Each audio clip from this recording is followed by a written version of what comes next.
The Nigeria Labour Congress, NLC, has suspended its planned nationwide protest against the 50% increase in telecom tariffs recently approved by the federal government. The decision followed a crucial meeting on Monday between the Labour Union and government representatives at the office of the Secretary to the Government of the Federation in Abuja. After the meeting, NLC President Joe Ajaero told journalists that the government had agreed to establish a larger committee to review the entire telecom tariff structure. The committee, comprising 5 representatives from both sides, is expected to submit its findings within 2 weeks. Ajaero noted that the union's next course of action, whether protests, boycotts or service withdrawals, will depend on the committee's final report. Nigerians may soon breathe a sigh of relief as a possible reduction in petrol pump prices looms following Dangote Refinery's recent announcement of a slash in ex-depot prices. However, the key question remains: how soon will this reduction reflect at filling stations? News Central's Biola Festus tells us more in this report. We'll bring you that report in our subsequent news bulletin, but let's move away now and go straight to political stories. On to political matters. The governor of Delta State says he is unbothered following the resignation of Senator Ned Nwoko from the People's Democratic Party. Speaking at a press conference on Monday in Asaba, the State Commissioner for Works and Public Information, Charles Anyago, said Governor Oborowori and PDP in the state remain unfazed by the senator's political move, noting that the party would continue to win in Anyocha North and other parts of Delta North Senatorial District, where Senator Nwoko currently represents. Senator Nwoko's resignation from the PDP implies that the party in Delta State no longer has a serving senator in the National Assembly.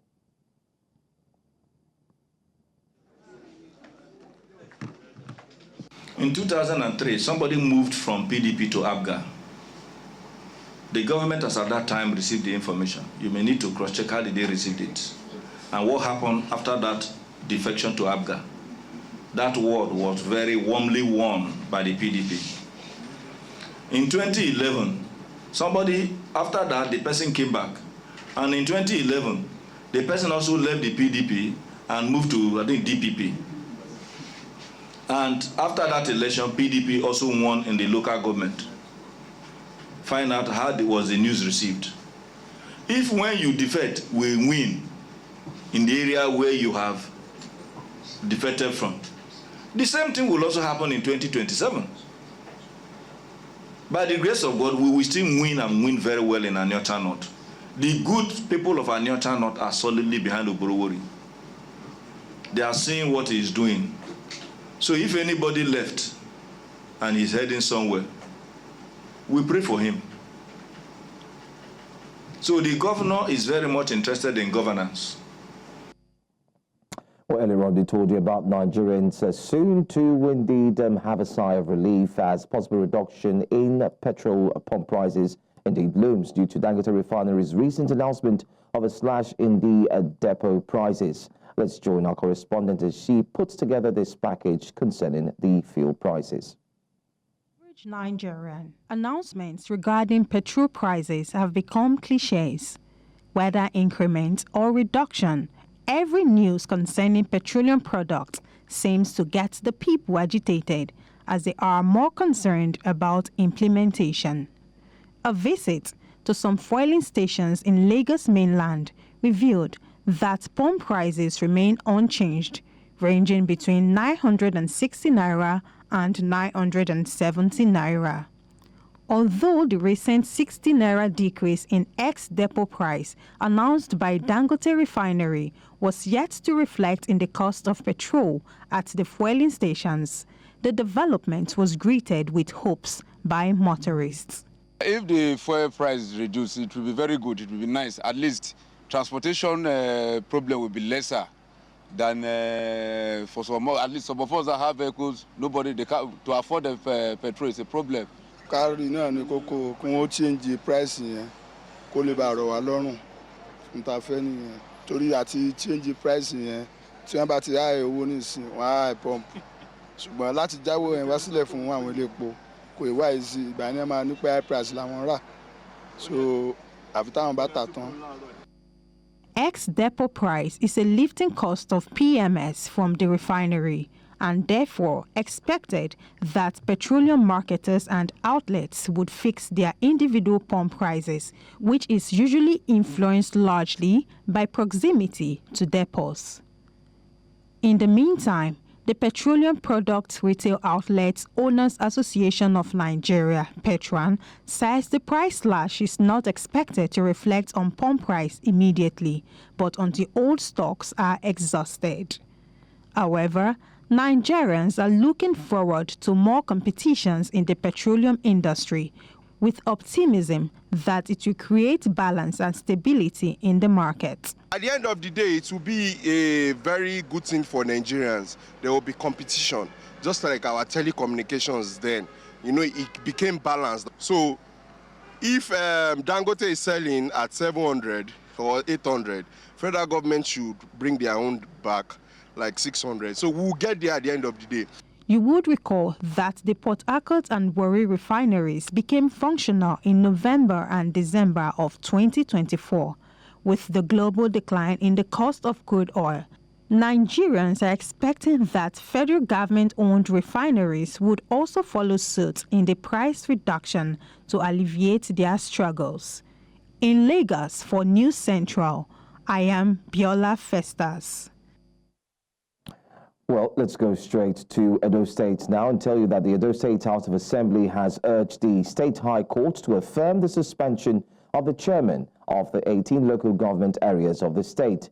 In a suit filed on January 28, 2025, the House seeks a declaration that by virtue of the provisions of Section 20 of the Local Government Law 2000, Edo State, the first claimant, that's the Edo State House of Assembly, has the power to suspend a chairman and or vice chairman of the local government council in Edo State.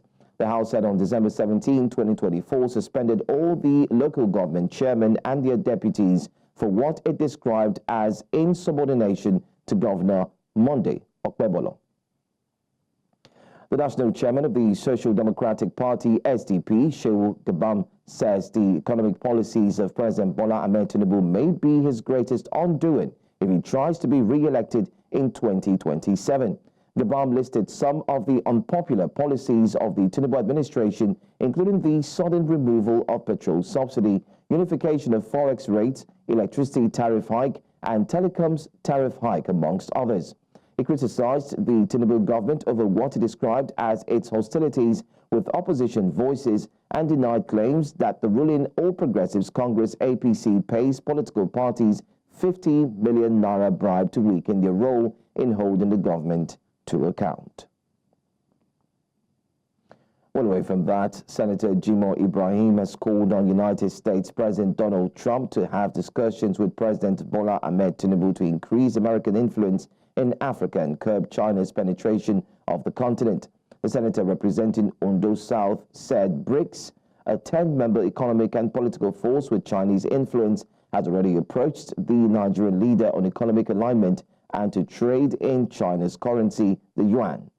The lawmaker said China has started a campaign to be an economic superpower in Africa, and the U.S. must quickly dialogue with some continental leaders to whittle China's growing influence on the continent. In January 2025, Nigeria accepted an invitation to join BRICS as a partner country. Nigeria's Minister of Arts, Culture and Creative Economy says that the federal government is working to generate an additional $100 billion to the nation's gross domestic product via the nation's creative sector. The minister, while speaking to newsmen after the recent Federal Executive Council meeting in Abuja, says that government also aims to create 2 million jobs via the sector through the development of innovative infrastructure and the financing approaches, which will create an infrastructural foundation for the creative and tourism sectors. We all do know that at the moment everybody talks about creativity being in Nigeria. There's a lot of interest in Nigeria, not because of anything, but because of our content and because of our creativity. And Mr. President was very, very intentional in trying to diversify his government by making sure that we build on the creative industry and in innovation. So we have now engaged with development partners and stakeholders all over the world in this discussion to develop innovative infrastructure development and financing approaches. So the real key objectives of this CTIC is to provide the infrastructural foundation that is needed for the creative industry and for the tourism industry, and to generate at least $100 billion to the increase of the GDP and at least 2 million jobs, specifically for a younger demographic. Up next year on News Now, former NHIS boss arraigned by EFCC remanded in custody. We'll talk about that story in a moment. Stay with us.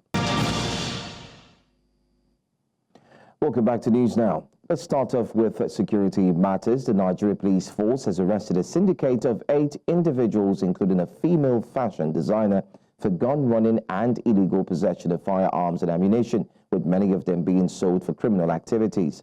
The suspects, along with 2 others who were paraded for illegal possession of firearms, were arrested in Plateau State, located in the north-central region of the country. Our correspondent, Idong Joseph, tells us more. On display are several small arms and ammunition, including one locally made pistol, one semi-automatic pistol, 2 rounds of 7.88 mm live ammunition, one AK-47 rifle, 8 fabricated AK-47 rifles, and 4 fabricated revolver guns, amongst others. These exhibits were retrieved from several suspects currently in police custody. Arrest of gun-running syndicate, stroke illegal possession of prohibited firearms. We have Joseph Thara, Victor Alipam, Habwa Yusuf, Bako Isa, Salamatu Elia, Solomon Barale, male, Musa Arin. The arrest of Joseph Tata, a 33-year-old suspected gun runner in Plateau State, according to the police, led to the apprehension of 4 additional suspects, including Salamatu Elia, a 34-year-old fashion designer, from whom several arms and ammunition were recovered. So why were you arrested? I'm arrested because I gave Baku Isa ammunition to sell. You gave him ammunition to sell for you? Yes, sir.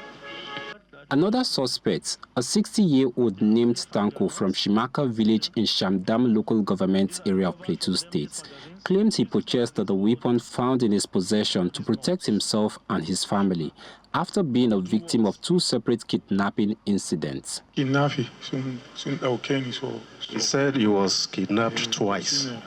That was his reason to arm himself with AK-47. These latest arrests bring the total number of arrested armed robbery suspects to 237, 162 others for kidnapping, 240 for murder and homicide, 53 for unlawful possession of prohibited firearms. Additionally, about 130 were arrested for rape, 123 for cultism, 84 for stealing vehicles, and 387 victims of kidnapping rescue in the month of January. In Abuja for News Central, I am Idong Joseph. Well, let's stay in Nigeria still. This time, the Northeast Borno State Governor, Professor Babagana Zulum, has donated 30 million naira to the family of the late Army officer, Lieutenant Colonel Thomas Ibisinga Alari, who lost his life in the ongoing battle against Boko Haram insurgents in the Timbuktu Triangle recently. News Central's Umaru Kirawa confirms that Lieutenant Colonel Thomas Alari and his troops of the 19 Battalion, 199 Battalion, and 149 Battalion made their heroic last stand against the Islamic State West Africa Province terrorists pushing back wave after wave of insurgents before paying the ultimate price. Borno State Governor Professor Zulum, while extending the state government condolences to the family of Lieutenant Colonel Elari and all others who have lost their lives fighting to restore peace in Borno State, saluted the selfless sacrifice of the armed forces. Since the raid of the Izioku Road Market in Aba by the National Agency for Food and Drug Administration and Control, there have been fears and skepticism among the indigents of Abia State over the quality of packaged food they consume and other products they use. The Governor Alex Oti says he will take up the fight against counterfeit products in the state with a view to sanitizing the market. News Central's Chinwe Ugile completes the story. Ezeuku Market, otherwise known as Cemetery Road Market, Aba, is popular for sale of sundry groceries ranging from canned beverages to packaged snacks and other household items.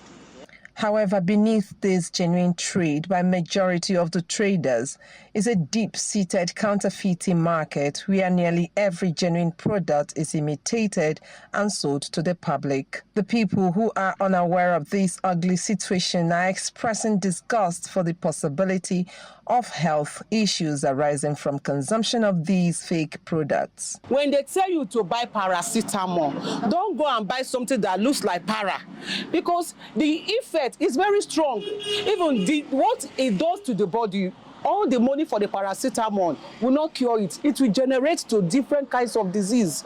In Umuahia, some of the respondents say it is not strange that such fakery exists even in non-edibles. Once Nigeria is concerned, that is why you can go to Aba and buy a shoe they made in China. That is made in Aba. I have a company where I work and I do pounds, but they still put the name made in China. Why I think this in my so what is the original thing? There's nothing original in this country. Everything is fake. Because we are in Nigeria, things are hard. So people do fake things, fake products, fake paints. Like this one I'm using now, some of them are not original. So others say imitation of original products has become the norm. Nigeria is full of fake items, and we don't feel good about it, especially the plastic drinks, Pepsi, Mirinda, and the rest. They are therefore calling on the government to intervene and mete out appropriate sanctions on counterfeiters.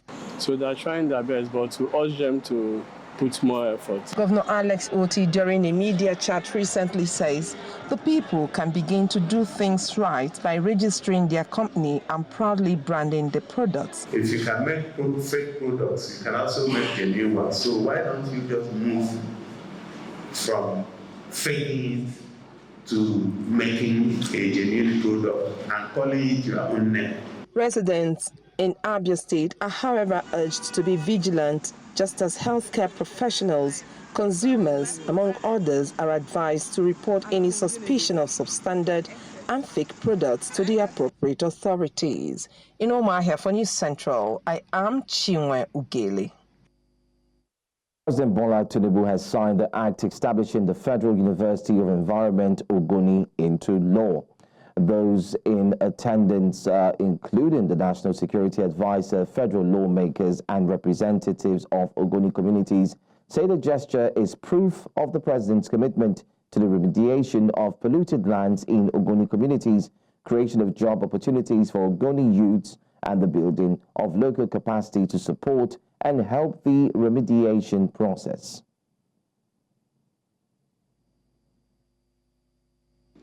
The signing of this bill into law by His Excellency, the President and Commander-in-Chief of the Armed Forces, demonstrates a strong commitment to addressing long-standing concerns and fostering a sustainable development in Ogoniland and Nigeria. This university represents more than just an educational institution. It is a beacon of hope, progress, and environmental restoration for Ogoniland, the Niger Delta, and beyond.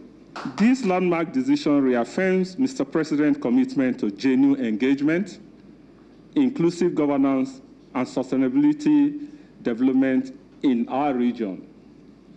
In sponsoring this bill, Mr. President, I was fully aware of the vital role this university will play in addressing core aspects of the Ogoni question. The Federal University of Environment and Technology in Ogoni will serve as a beacon of hope, a place where our youth can acquire knowledge, develop skills, and foster innovation. This university will offer courses in area of environment, environmental sciences and technology, and more so in areas of hydrochemistry, atmospheric chemistry, environmental microbiology, and environmental chemistry. This university will contribute to mid-level worker and high-level worker to support our oil industry. And beyond that, it will give enormous opportunities to our teeming young men and women who desperately need this opportunity. Today, the answer is here for the people of Ogoni land. The swiftness with which the president responded to some of the things that happened in the meeting of the delegation of the Ogoni people that less than 2 weeks ago gives me great assurance that this is something different from maybe what we have been used to. I think this is a symbol, and it will send the message to several other communities that there is at least even peaceful agitations can also be rewarded, which is what the Ogonis have been known for.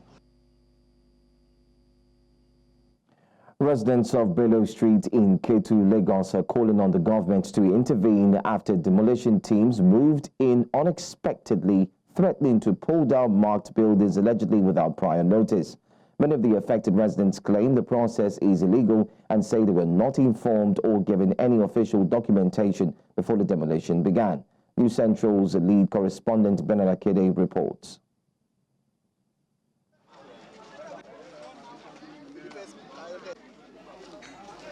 It was an unusual and tense morning here on Bello Street, Ketu. News Central arrived after receiving distress calls from residents who claim their houses were about to be demolished without warning. Several buildings had been marked for demolition, but according to the residents, no proper notice was given. My landlord didn't say anything about demolition or receiving anything when I rented out this place. And even till now, there's still no papers that has been shown to me. Then I asked around from the bailiffs that I saw, like, what exactly is going on? They said they have an order to demolish this old line for the street. They wrote like almost this on every house on this side of the street. And before our agents got here, we already lost a bit of security, which is our fence that covers the security of the house, the store. I'm very confused. I'm tired. I've cried because I'm really not sure what's going on. While inspecting the area, it became clear that some buildings had been marked for demolition, but the markings appeared selective, raising questions about why certain properties were targeted while others remained untouched. At this point, selected houses like this were marked with this identification. Some has gotten their fence down, all because of these documents. This is not a new house. This belongs to my father. The land, I built the house on it, renovated. How come the Oba Lukosi will just decide to come out of the blue moon and say they are taking possession? Waking up overnight to now say you want to take possession. Look at the house beside. The house is not included. The next house is not included. This house is not included. Why is it that selected house is being included? Many affected residents, some whom had lived in the area for decades, are now calling on the Lagos state government to intervene before they lose their homes entirely. Mo ti wà mí báyìí láti 88 ọkọ mi ti kú tí mo ti ń forí fa gbogbo wàhálà ẹ̀ tí mo wà nínú omi nínú ìdààmú pákó ni máa ń tò sílẹ̀ fi roko ń bí báyìí tọ́lọ́run fi ń bá mi tún bí báyìí ṣe tó di láàárọ̀ ìṣàlẹ̀ nìkan wá ń gbálẹ̀kùn gbàgbàgbàgbàgbà ìgbà tó ní wọ́n fẹ́ túnlẹ̀ yìí ta o kíjọba dìde kó ràn mí lọ́wọ́ o torí mi ìlẹ́nì kankan àfọlọ́run. However, a man who claimed to be the son of the Onikosi, the traditional ruler of the area, spoke off camera. He alleged that landlords had been notified about the demolition plans and invited for discussions, but failed to attend. The situation remains unclear, with conflicting accounts from residents and local authorities. News Central will continue to seek responses from government officials to understand why these demolitions are taking place and whether due process was followed. In Lagos for News Central, I'm Bernard Akede. Well, let's join our correspondent, Biola Festus, who is here with me this very morning. Biola joins me this morning all the way from K2. Good morning, Biola.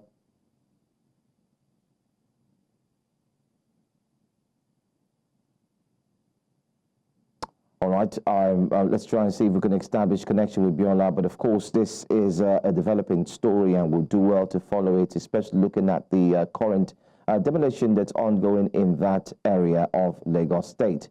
But before we get back to that story, let's move to our very next story and tell you that teachers have a significant impact on the quality of education and educational outcomes in Nigeria, as they play a vital role in improving the literacy rate and reducing the education gap in the country. While government recognizes that education is key to the stability of the economy, there have been calls to improve the welfare of its greatest asset, the teachers. Well, News Central's Omolola Ololade has more in this report. National challenges in Nigeria means that the country must start with investing in content-related resources. While Nigeria cannot ignore the importance of investing in infrastructure and other resources, the best way to make a major impact is definitely through the country's greatest educational asset, its teachers. There are teachers who have been teaching for over a decade who haven't accessed resources to teach, tools, materials, aids, instructional aids to teach in the classrooms for over a decade that they've been teaching. You have teachers who have been in the system for more than a decade who are not able to access training. They haven't accessed any CPD, continuous professional development training, since they put them in the school. Neither have they got any coaching support and what have you. So you know that these days training teachers can come with a lot of costs, sending them to School of Education and all of that. We need to mold the people who imbibe knowledge in our children. So, and that is why we've said you don't need to come in for physical training. Take the training online, using technology. Some of these teachers find themselves teaching in a range of challenging situations, from working in remote areas with limited infrastructure, with little or no support or guidance, and overcrowded classrooms with children sitting on the floor. The emergence of digital tools, especially the use of AI, may have enhanced teaching and learning, but it has come with its concerns about AI replacing teachers in schools. Educators, however, think otherwise, hence the need for continuous trainings for teachers. Teaching is a human-centric profession. Sometimes the learners need to be encouraged to be able to come to that state where they can be open to receive everything they have to be impacted with. So the AI or technological tools might not be able to come to that point to determine this learner is not ready, is not emotionally, ready or socially ready to take whatever he's going to be taught. But the human teacher will be able to sense that, encourage them, counsel them, make them ready, and bring them to that point where they are open to receive whatever it is. Nigeria's education cannot exceed the quality of its teachers, hence transforming education outcomes for all students begins with teachers. In Lagos for News Central, I am Omolola Ololade. We'll go on a quick break. When we come back, we have more stories. Stay with us here on News Now. Welcome back. Democratic Republic of Congo President Felix Tshisekedi and Rwandan President Paul Kagame are set to attend a two-day joint summit of Eastern and Southern African nations on Saturday as the conflict in the Eastern DRC intensifies. The summit comes as M23 rebels and Rwandan forces continue their rapid advance, capturing the key city of Goma last week and threatening to push forward towards Kinshasa. With tensions escalating, President Tshisekedi has vowed a strong military response and called on the international community to sanction Rwanda over its alleged support for the rebels. The lightning offensive marks the latest escalation in a region long plagued by violence as armed groups fight for control over valuable mineral resources. The fall of Goma has worsened the humanitarian crisis, with deadly clashes and mass displacements adding to the suffering. In the meantime, members of the Congolese community will this morning take to the embassy of the European Union in Pretoria in a demonstration protesting the ongoing violence in the Democratic Republic of the Congo. The war, which has caused thousands of deaths and displaced countless families, has drawn the ire of many within the community, particularly towards the involvement of Rwanda. According to the organizers of this march, not only raise awareness of their plight, but also serve as a powerful call for peace and solidarity. The Congolese community is also voicing their gratitude to the Southern African Development Community, or SADC, for their continued efforts in aiding the affected regions. News Central's correspondent Bongani Ziziba is at the march, and we cross over to her for more details this very morning. Good morning to you, Bongani. Can you go ahead with the latest report? Good morning, Joe, and also good morning to our viewers. Coming to you from Pretoria, as you can see behind me around here are Congolese communities who are here in South Africa, and they have come here to register their displeasure about what is happening in Congo. We know that the DRC conflict, where we have seen the president of South Africa and also the president of Rwanda, confrontations about what is happening. We also know that 14 soldiers from South Africa have passed on in DRC, and in circumstances that are not clear. But these community members here in Pretoria, Johannesburg, have come out, and they will be marching to the European Union embassy just to register their displeasure. And some of them are saying that they do not like what Rwanda is doing in the DRC. But let me bring in just the organizer of this protest just to tell us more about why they are here. Good morning, sir, and thank you for joining us. Okay, thank you very much. I would like first to correct, I'm not the organizer. I'm one of the organizers of this great march. So we are here to say enough is enough to the international community, to the imperialists that got a tender and gave to Rwanda to loot the minerals in the east of Congo. People are dying, and the international community is just quiet. We are here to show our support to the South African government and to the SADC, SAMI DRC for their support. And we say this is the Ubuntu, the spirit of togetherness in Africa. If one is attacked, everyone is attacked. The attack for one is attack for all. So we are here, all the community, religion leaders, political party. So we are here for the country, for our country, our motherland. Thank you very much. But the president of Rwanda has denied the allegations that he is involved in the DRC conflict. You don't expect him to say, yes, I'm invading Congo. The all international organization has confirmed the presence of Rwandan army in the eastern part of Congo. Recently, he agreed himself that they are there to protect, I don't know, whatever.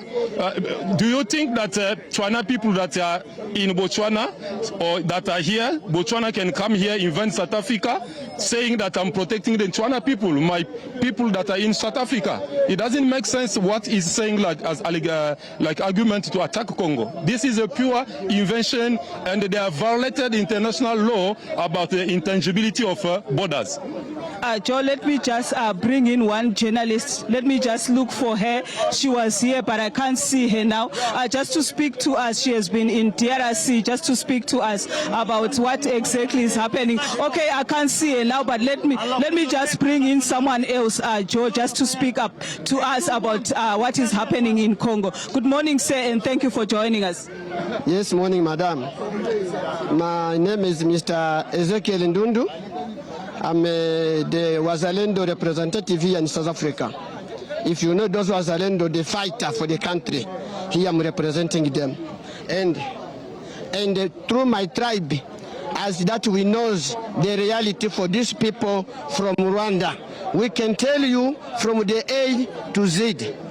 You understand? We can talk about the story about this war which they are forcing us in DRC Congo, because we grown up with them and we know when they came, when we welcome them, we know where they're coming from. You understand? But they are lying the world to say that they are Congolese. They deny the name to be Rwandese. They say now they are Banyamurenge.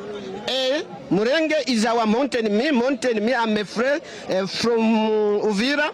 Why is Murenge is my mountain, Mufuliro. So them they change, they twist the name for Banyarwanda to become called Banyamurenge, for them to convince the world that they are citizens for DRC, for they got the right to fight, and the same for some leaders for Africa also. They are supporting these people because they don't know the agenda for this war. Okay, that journalist is here now. Let me just hear from her. You can tell us what has been happening in Rwanda, the stories that you have covered. You are also, not Rwanda, DRC, and also you are a journalist also covering in Congo. What can you tell us about what exactly is happening? What I can say about my country, I want just to greet everyone that are watching me now. I want to say something is very important because our people is suffer to the left of our country, Congo.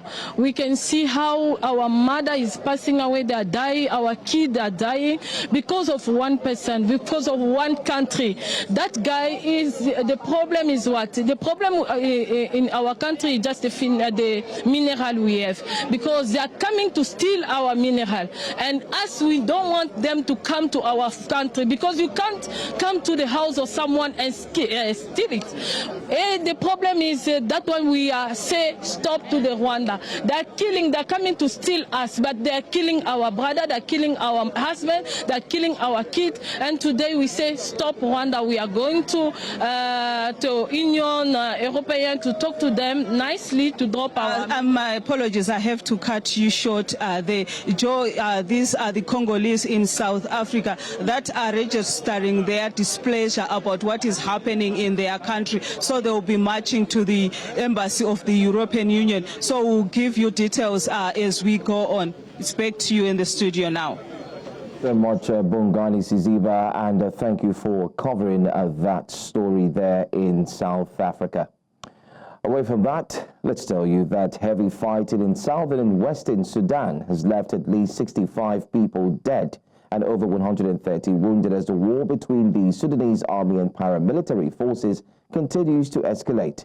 Medical sources report that 40 people were killed and 70 others injured in artillery fire in Kadugli, the capital of South Kordofan state.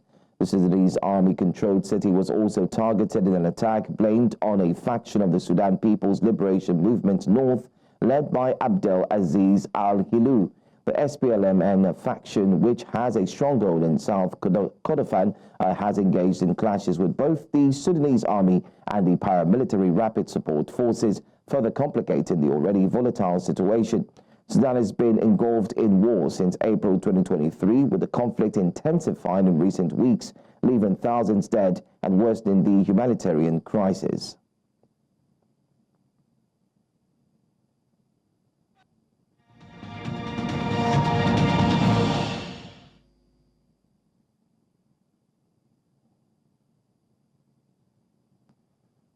French Prime Minister François Bayrou on Monday invoked Article 49.3 of the Constitution for the first time in his tenure, bypassing parliamentary approval to push through the 2025 budget proposal.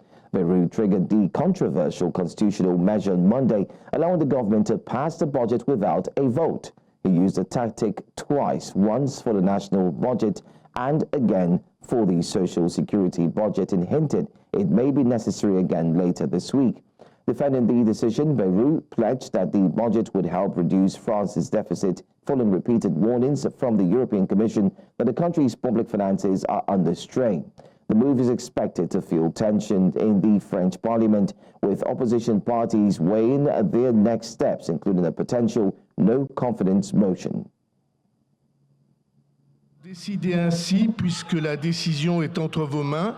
Dans les 10 jours, la France, à force de votre volonté et de bonne volonté, de pas faits les uns vers les autres, d'efforts et de compréhension, la France aura son budget, aura ses budgets, ce qui sera un signal de responsabilité, de stabilité, adressé à ceux qui sont les premiers concernés, à ceux qui s'inquiètent à juste titre, à nos concitoyens. Et c'est de cela que vous déciderez. C'est pourquoi, Madame la Présidente, Mesdames et Messieurs les députés, j'ai l'honneur.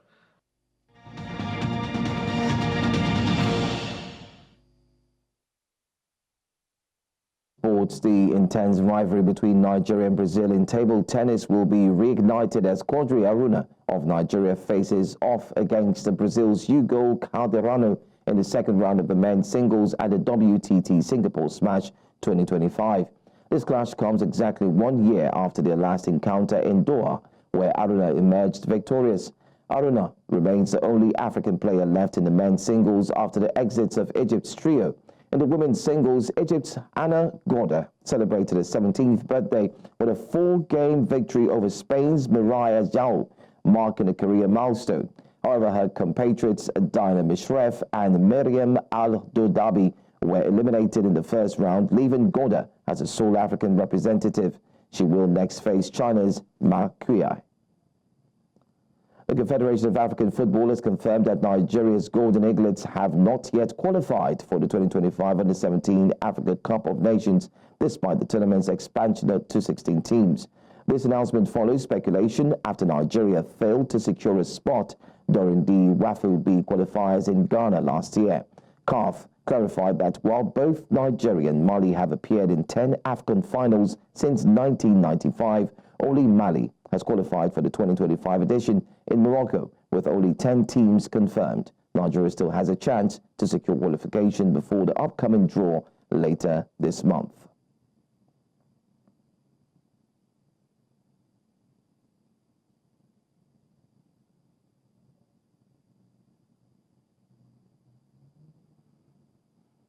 And that's all the news for this hour. But before we go, let's take a look at the top stories once again.